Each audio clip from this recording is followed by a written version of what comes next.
உன்னால சுப்புவோட வாழ்க்கை பாழா போயிடுமேங்கிற பயத்தினாலதான் உன்னை நாங்க அப்படிலாம் பண்ணோம். உன்னை பிடிக்காமலாம் ஒண்ணு இல்லம்மா. நாங்க வெளியில காட்டிக்கலனாலும் நீ எவ்வளவு நல்லவன்னு எங்களுக்கு தெரியாதா? ஏன் கோமதி, அதே விதியை இவ விஷயத்துல நீ அப்ளை பண்ணக்கூடாது? எனக்கு அது அவசியம் இல்லைங்க. என் குடும்பத்தை அழிக்கணும்னு நினைச்சவள கூப்பிட்டு வச்சு என்னால சாப்பாடு போட முடியாதுங்க. தயவு செஞ்சு இந்த பொண்ணை வெளியில போ சொல்லுங்க. அப்பா, நான் சீரியஸாவே தான் சொல்றேன். இவ இந்த வீட்ல இருந்தானா நாங்க யாருமே இருக்க மாட்டோம். ஆமா. ஏன்பா ஒரு கொலகாரியை வச்சுக்கிட்டு எப்படிப்பா டெய்லி வீட்ல நிம்மதியா தூங்க முடியும்?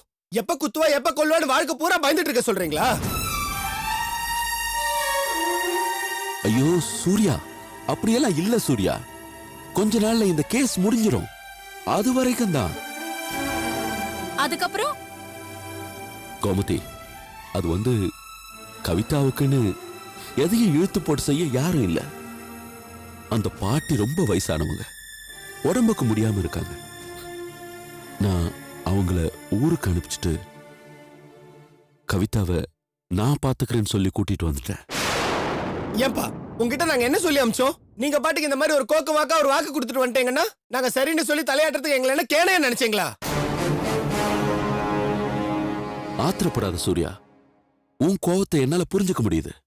அதே சமயம் தயவு செஞ்சு ஏன் நிலைமையும் கொஞ்சம் புரிஞ்சுக்கோ. வயசாகுதுடா. உடம்புல உசுறு தங்கறதுக்கு பாசம்தான் அடிப்படை தேவையா இருக்கு. நாடி நரம்பெல்லாம் சுண்டி போறப்ப மனுஷன் தக்க மாதிரி கீழே விழுந்து கிடப்பான். அப்ப நினைச்சு பார்த்தா அவன் செஞ்ச தப்பும் பாவமும் தான் பெருசா தெரிய ஆரம்பிச்சிடும். அப்படி ஒரு சூழ்நிலை வரும்போது என்னடா வாழ்க்கை வாழ்ந்திருக்கோன்னு நம்மள நாமளே கண்ணாடியில பார்த்து காரி துப்பிக்கிற மாதிரி இருக்கும். சூர்யா, வேணாண்டா. நம்மளால முடிஞ்ச வரைக்கும் ஏதாவது ஒரு நல்லது செய்வோம். யாருக்காவது நல்லது செய்வோம். தேடி போய் நாம யாருக்கும் உதவி செய்யலனாலும் நம்மள தேடி வரவங்களுக்காவது ஏதாவது செஞ்சுட்டு போலாமேன்னு தான் இப்படி ஒரு முடிவுக்கு வந்துடா. தயவு செஞ்சு நான் சொல்றதை கொஞ்சம் புரிஞ்சுக்கூடா. கவிதா உன் தங்கச்சிடா. கிடையாதுப்பா, இந்த பொண்ணு என் தங்கச்சி கிடையாது. எனக்கு இருக்கிறதெல்லாம் ஒரு அக்கா ஒரு அண்ணன். அந்த அண்ணனும் இப்ப இறந்துட்டான். இந்த பொண்ணை கழிச்சு இங்க நிக்கிற ஆளுங்க மட்டும்தான் என்னோட உறவு. சூர்யா, ப்ளீஸ் இந்த மாதிரி பேசாதீங்க. அவ சின்ன பொண்ணு, பாவம் அவ. இது பாருங்க, நான் உங்களுக்கு ஒரு உத்தரவாதம் தரேன். கவிதாவை நீங்கெல்லாம் தப்பா புரிஞ்சுக்கிட்டது தப்புன்னு நான் சொல்ல வரல. ஆனா அவ தப்பான பொண்ணு இல்லைன்னு நிரூபிக்க வேண்டிய கடமை அவளுக்கு இருக்கு. பாரு கவிதா, தயவு செஞ்சு நீ வாயை திறந்து பேசு. நீ பேசுறதுலதான் எல்லாமே அடங்கி இருக்கு.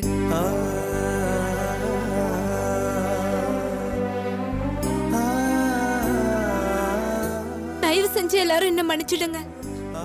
உங்க வீட்ல என்னாலையும் எங்க அண்ணனாலையும் நடந்த சம்பவத்துக்கெல்லாம் இதை தவிர வேற என்ன கேக்குறதுனோ என்ன சொல்றதுனோ எனக்கு தெரியல. தப்பா புரிஞ்சுக்கிட்டு தப்பு பண்ணிட்டோம். பெரியப்பா சொன்ன மாதிரி சின்ன வயசுல இருந்து சோத்தோட கலந்து எங்க பாட்டி ஊட்டின விரோதம் தான் எங்களை இந்த மாதிரி பேச வச்சது. ஆனா இப்ப நாங்க உண்மையை புரிஞ்சுக்கிட்டோம். பெரியப்பா மேல எந்த தப்பும் இல்லைன்னு தெரிஞ்சுக்கிட்டு நான் அவர்கிட்ட கோர்ட் வாசல்ல பேசினேன். மன்னிப்பும் கேட்டேன். கேட்டல, அப்படியே உங்க பாட்டியோட ஊருக்கு போய் சேர வேண்டியது தானே? அதான் முடியாதுன்னு சொல்றேனேப்பா. கேஸ் முடிகிற வரைக்கும் இவ இந்த ஊரை விட்டு போக கூடாதுன்னு கோர்ட் ஆர்டர்ப்பா. அப்போ எங்கயாவது வீடு எடுத்து தங்க வேண்டியது தானே? இல்ல பிளாட்ஃபார்ம்ல கிடந்து சாக வேண்டியது? எக்கேடோ கெட்டு ஒழிற உங்களுக்கு என்ன அதை பத்தி?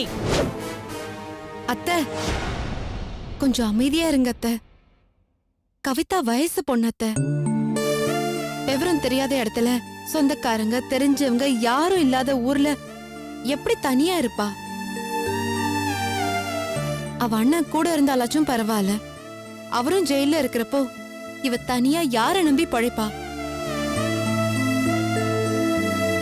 இந்த பாரு கவிதா, உன் மேல இவங்களுக்கு இருக்கிற கோவத்தை தயவு செஞ்சு நீ தப்பா எடுத்துக்காத.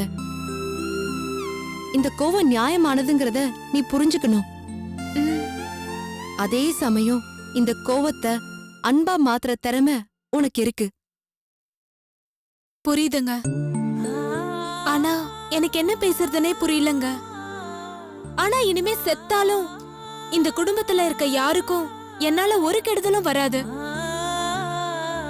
புத்தி கெட்டு போய் ஏதோ பெரிய தப்பு பண்ணிட்டேன். இனிமே இந்த மாதிரிலாம் செய்ய மாட்டேன். பெரியப்பா எவ்வளவு பெரிய மனுஷன்னு இன்னைக்கு நான் புரிஞ்சுக்கிட்டேன். இது அன்னைக்கே புரிஞ்சிருந்தா, அன்னைக்கு யாராவது எங்களுக்கு உண்மை என்னன்னு எடுத்து சொல்லியிருந்தா எங்க வாழ்க்கை வேற விதமா போயிருக்கும். ஒழுங்கா படிக்காம வாழ்க்கையில முன்னுக்கு வர்றதுக்கு என்ன செய்யறதுன்னு தெரியாம இஷ்டத்துக்கு தறிக்கெட்டு தெரிஞ்சிட்டோம்.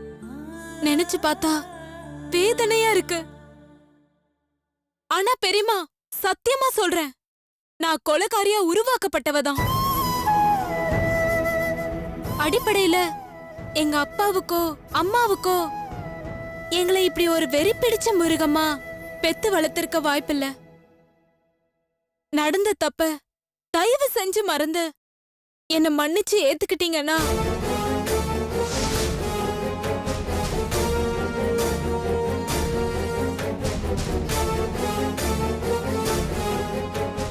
அத்தை,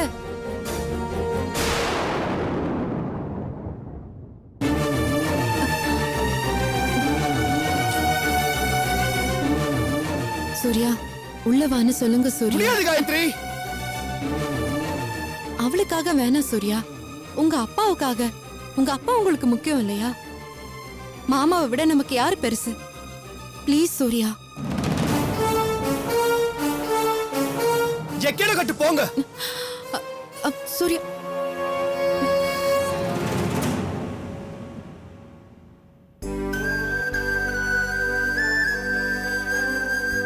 இந்த பாரு கவிதா, இந்த கோவம் எல்லாம் கொஞ்ச நாளைக்குதான். நீ இத பெருசா எடுத்துக்காத. நீ பாட்டுக்கு இந்த வீட்ல இரு, சகஜமா இரு. எல்லார்கிட்டயும் அன்பா நடந்துக்க பாரு. கூடிய சீக்கிரம் எல்லாரும் மனசு மாறுவாங்க.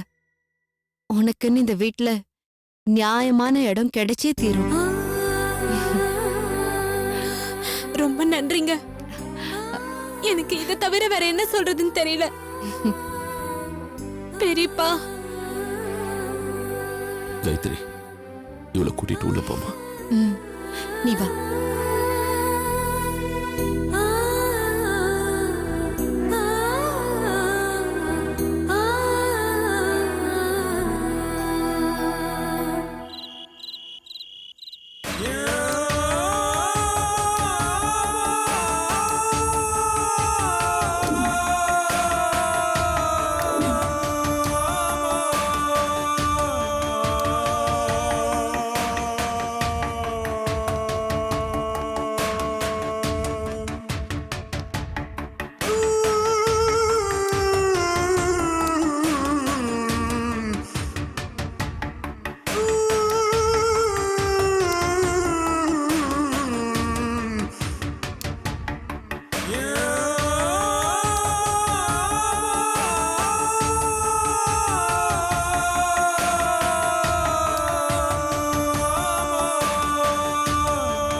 சண்டேக்கு மண்டேக்கும் சண்டை, அதில் டியூஸ்டேக்கு உடைஞ்சது மண்டை.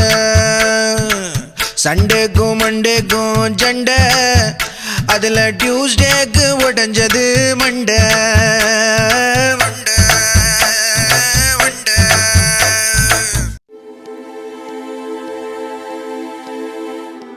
ரேணுகாம்மா, வாங்க தண்டபாணி. சார் கீழே ரொம்ப டென்ஷனா இருக்காரு போல் இருக்கு. அவர் எப்படி இருந்தாலும் அதை பத்தி நான் கவலைப்பட போறதில்ல. எப்படியாவது அந்த கையில நம்ம கண்டுபிடிச்சாகணும்.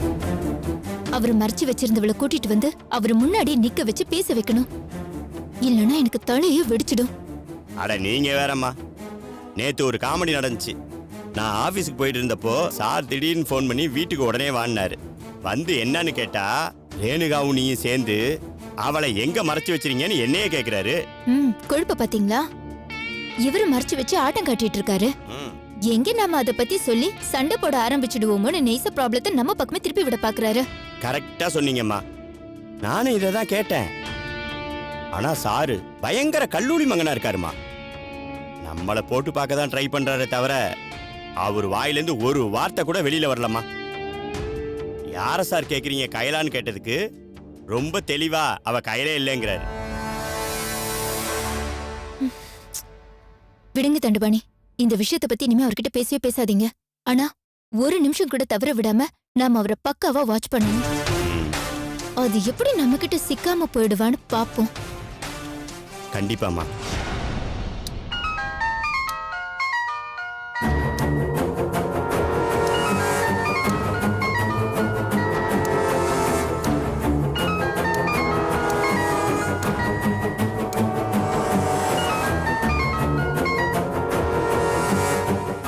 ஹலோ மிஸ்டர் சுரேஷ், எஸ், யார் பேசுறீங்க? நான் இன்ஸ்பெக்டர் ஜெயக்குமார் பேசுறேன். நீங்க அர்ஜென்டா பாபா ஹாஸ்பிட்டல் வர முடியுமா? ஹாஸ்பிட்டலுக்கா? நான் எதுக்கு சார் அங்க வரணும்?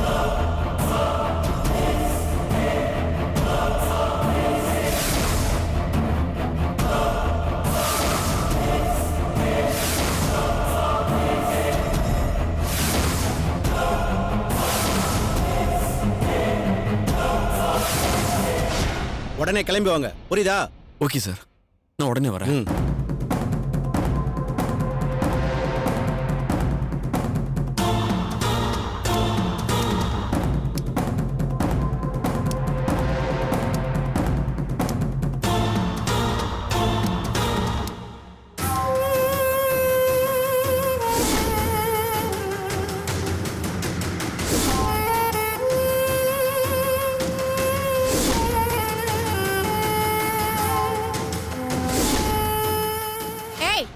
பெரியமா, பெரியம்மாவா?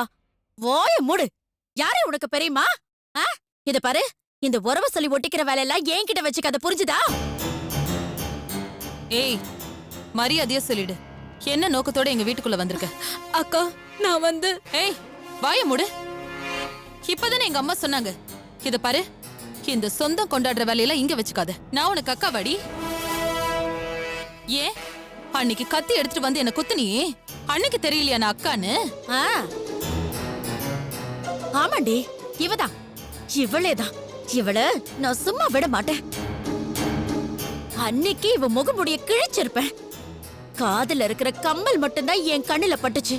முழு முகத்தை நான் பாத்திருந்தேன். நடக்கிற கதையே வேற. என்ன மன்னிச்சிருங்க பெரியமா. ஏந்திரி. எனக்கு இதை எப்படி சொல்லி புரிய வைக்கிறதுன்னு தெரியல. ஒரு வெறி பிடிச்ச மிருகமாதான் எங்க பாட்டி எங்களை வளர்த்திருந்தாங்க. அதை நான் மறுக்க மாட்டேன். இந்த குடும்பம் எங்க அம்மா அப்பாவை கொன்னதுன்னு திரும்ப திரும்ப சொல்லி சொல்லி சின்ன வயசுல இருந்து கொலைவெறியை எங்க மனசுல ஏத்துனதே எங்க பாட்டி தான்.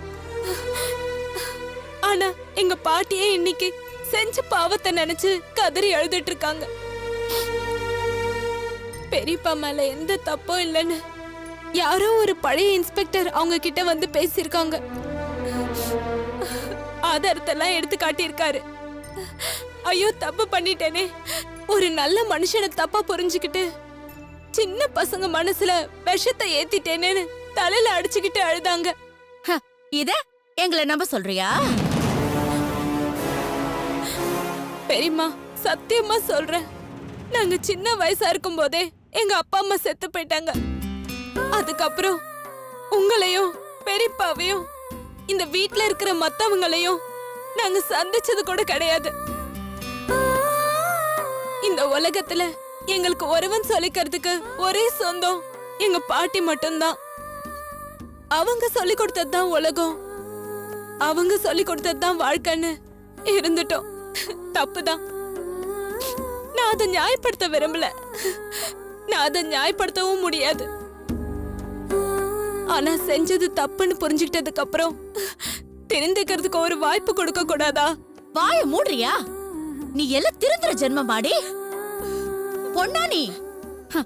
ஒரு பொண்ணுக்கு இப்படி கொலை பண்ற எண்ணம் வருதுன்னா அவ பொறப்பே சரியில்லைன்னு அர்த்தம். அம்மா, எனக்கு இவ மேல இன்னும் சந்தேகமா தான் இருக்கு. இவெல்லாம் திருந்துற ஜென்மமா எனக்கு தெரியல. அப்பாவோட பாசத்தை பலவீனமா பயன்படுத்தி இவ ஏதோ ஒரு டிராமா பிளே பண்ணதான் இங்க வந்திருக்கா. ஐயோ சத்தியமா இல்லக்கா, என்ன நம்புங்க. ஹெச்சி வாய் மூடு. ஆமா, நான் தெரியாம தான் கேக்குறேன், உனக்கு என்ன மெட்ராஸ்ல வேற போக்கடமே இல்லையா? எங்க குடும்பத்துல இருக்கிற ஒவ்வொருத்தரையும் தீர்த்து கட்டணும்னு அழைச்சிட்டு இருந்தியே, அப்ப எங்கேயோ ஒரு இடத்துல தங்கிட்டு தானே இருந்த, அந்த இடத்துல இருந்து தொலைய வேண்டியதானே. இப்ப எதுக்கு இங்க வந்திருக்க? ஏய், மரியாதையா உண்மையா சொல்லு. இந்த வீட்டுக்குள்ள வந்து என்ன செய்யணும்னு நினைச்சிட்டு இருக்க? கொலை பண்ண போறியா? யாரு? உன் பெரிய பாவியா? என்னையா? இவளையா? இல்ல என் புள்ளையாவா? சொல்லுடி. இப்ப வாயை திறந்து சொல்ல போறியா இல்லையா? சத்தியமா இல்ல பெரியம்மா. இத உங்களுக்கு எப்படி சொல்லி புரிய வைப்பேன்? அந்த கவிதா செத்து போயிட்டா பெரியம்மா. அந்த கொலைவெறி பிடிச்ச மிருகம் இப்ப உயிரோட இல்ல. நான் மனசு தெரிஞ்சு வந்திருக்கேன் பெரியம்மா. செஞ்ச பாவத்துக்கு பிராயச்சித்தம் தேடி வந்திருக்கேன். ப்ளீஸ் பெரியம்மா, என்ன புரிஞ்சுக்கோங்க. பிராயச்சித்த தேடுற ஆளாடி நீ எல்லாம். ஏய், உனக்கு இப்போ கொலை பண்ற இன்டென்ஷன் இல்லனா அப்ப வேற என்ன நோக்கத்தோட இங்க வந்திருக்க? அம்மா, கொலை பண்றதுக்கும் இங்க வரலனா அப்ப அப்பாவோட சொத்தை அபகரிச்சுட்டு போறதுக்காக தான் வந்திருக்கான்னு நினைக்கிறேன். அப்படி ஒரு எண்ணம் இருக்கா உனக்கு? ஏண்டி, இது என்ன புள்ள இல்லாத வீடுன்னு நினைச்சியா? இந்த சொத்துல 10 பைசா கூட உனக்கு வராது.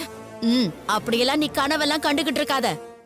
இல்ல பெரியம்மா, எனக்கு அந்த மாதிரி எந்த ஆசையும் இல்ல. எனக்கு சொத்தம் வேணாம், சுகமும் வேணாம், ஏன் சோறு தண்ணி கூட வேணாம். நான் செஞ்ச பாவத்துக்கு உங்க வீட்ல இருக்கிற அத்தனை பேருக்கும் செருப்பா இருந்து உழைச்சு கொட்டிட்டு போறேன். பாத்தியா? தயவு செஞ்சு எனக்கு அதுக்கு மட்டுமாவது அனுமதி கொடுங்க. கேட்டோமா நாங்க? உன்னை செருப்பா போட்டுக்கிட்டு குத்துதே கொடைதேன்னு அவஸ்தைப்படுறதுக்கா?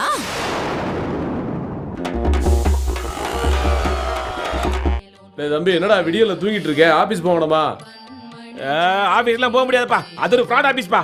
அப்படிதான் சொல்லக்கூடாதுப்பா, ஆபீஸ் கிளம்பா. முடியாதுப்பா, அந்த ஆபீஸ்லாம் போக முடியாதுப்பா. மேனேஜருக்கு ஃபோன் பண்ணி லீவ் சொல்லுப்பா. அப்படிலாம் லீவ் சொல்ல முடியாதுடா தம்பி. ஏன்பா? நீ தான்ப்பா மேனேஜரே. நானும். என் பேரு சஞ்சய் ராமசாமி. ஆனா நான் பண்ற வேலைக்கு எனக்கு விகே ராமசாமினே பேர் வச்சிருக்கலாம். ஏன்னா நான் ஹெச்ஆர்ல வேலை செய்யறேன். இந்த கதையெல்லாம் இங்க வேண்டாம். இத பாரு, உன் பெரியப்பாவை ஏமாத்தின மாதிரி எங்களையும் ஏமாத்திடலான்னு நீ நினைச்சிராத. அன்னைக்கே உன்னை வெளியில துரத்தி இருக்கணும்டி. ஆனா காயத்ரி நடுவுல பூந்து உனக்கு சாதகமா பேசுறாளேங்கிற ஒரே ஒரு காரணத்துக்காக தான் நாங்க அமைதியா இருந்தோம். நாம தப்பு பண்ணிட்டோம் நினைக்கிறோமா வனிதா?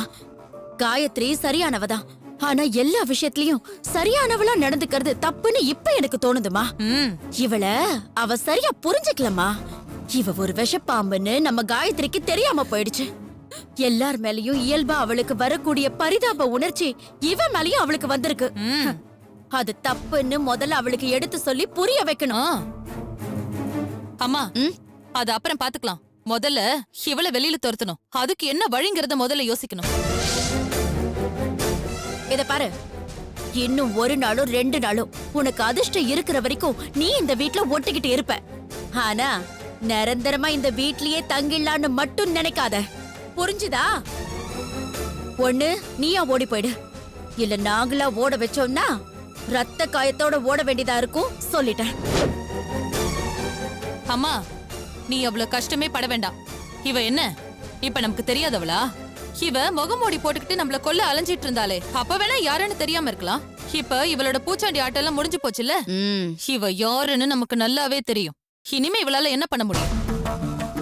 ஏய், உனக்கு கடைசியா சொல்றேன். நீ கொலை பண்ற நோக்கத்தோட வந்திருக்கியா? சொத்து புடுங்குற நோக்கத்தோட வந்திருக்கியா? இல்ல வேற ஏதாவது நோக்கத்தோட வந்திருக்கியான்னு எங்களுக்கு தெரியாது. தெரிஞ்சுக்க வேண்டிய அவசியமும் எங்களுக்கு இல்ல. ஆனா இந்த வீட்ல நீ எதிர்பார்க்கிற பாதுகாப்போ அடைக்கலமோ உனக்கு சத்தியமா கிடைக்காதுடி. மரியாதையா நீயா விலகி போயிட்டனா உனக்கு நல்லது. இல்ல அம்மா, நீ ஏன் இவ்வளவு டென்ஷன் ஏத்திக்கிற?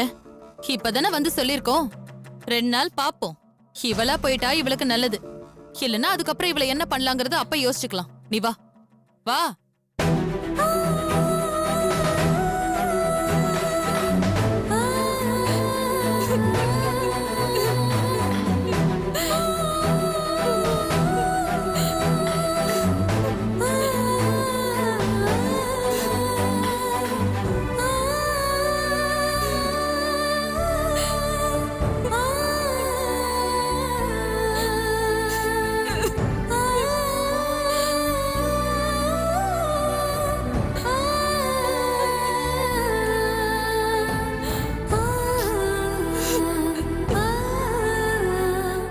கவிதா, என்னாச்சுமா?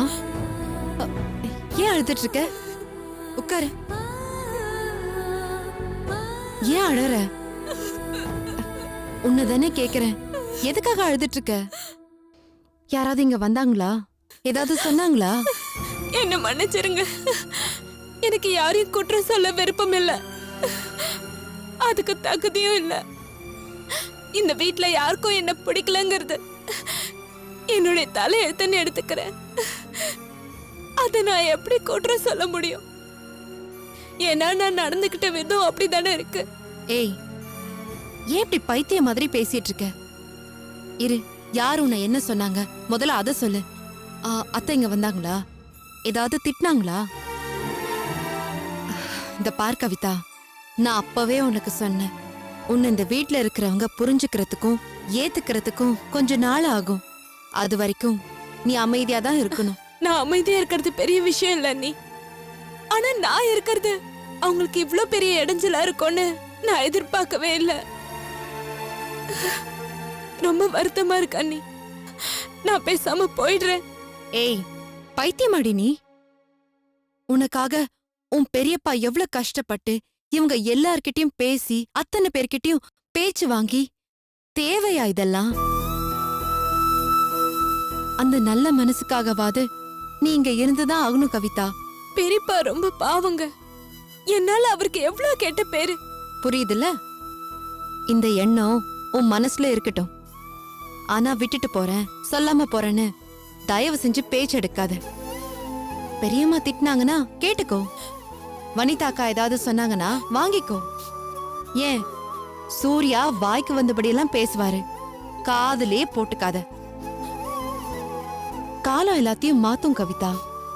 இந்த வீட்ல இருக்கிறவங்கள மாத்தின காலம் உன்னை மாத்தாமலா போயிடும்? இல்லனா உனக்கு வந்திருக்கிற பிரச்சனையை தான் மாத்தாம போகுமா? நிச்சயமா மாத்தும். பொறுமையா இரு, புரியுதா? நிம்மதியா படுத்து தூங்கு. எல்லாருக்கும் பொழுது விடிஞ்சே தீரும். தூங்கு. தூங்கு.